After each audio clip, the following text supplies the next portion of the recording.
Well, from church to mainstream gigs, it depends on what your goals are. You know what I mean? Some guys don't want to play outside of church, or they're okay with just doing gospel music.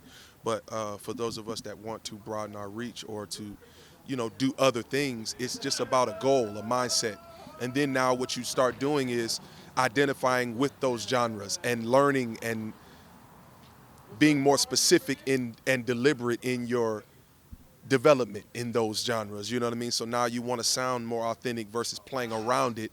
Now you're learning about Brazilian and reggae and all of those different type of, rhythms and all of those things like that. You're putting time in now to evolve in playing masterfully versus just playing around it. And a lot of times in church, you kind of you play around it, but when you go into mainstream work, it's an authenticity that you got to bring with the playing, because it's not just the playing, it's the feel that you want to capture as well. That's ultimately what separates you from everybody else. You know what I mean? So it's just a desire. To answer your question, it's a desire to want to do that. First of all, you want to do something different and want to expand, and then when you expand, you broaden your knowledge and information, and your delivery and exchange while you're playing is more intent and has a more driven purpose to master what you're trying to accomplish in whatever, whether it's rock or jazz or, Latin music, whatever, you know what I mean? It's what you want to accomplish, so you focus on that.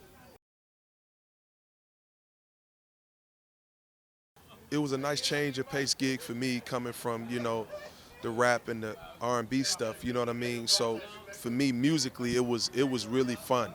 That the music is iconic, it speaks for itself, you know what I mean? And I was joking, saying to someone, when you playing certain records you grow up listening to, and then you get to work with that artist and you playing those songs, it kind of, I'm on stage, I'm like giggling in my mind, like, man, this is, do you really want to hurt me? You know what I mean? I'm playing Karma Chameleon, really?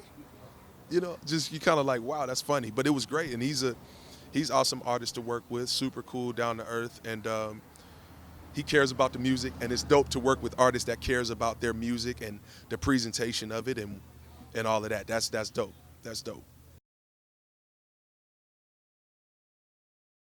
Next months are going to be honing in on production. I've been putting a lot of time into that, working on that diligently. I've got some stuff coming up here and there, some session stuff, but right now I'm really, really trying to bust this door down on production and hone my skills in on that. Playing will always be at the forefront of what I do, but production right now is really what I'm trying to really invest a lot of my free time in right now. You know what I mean?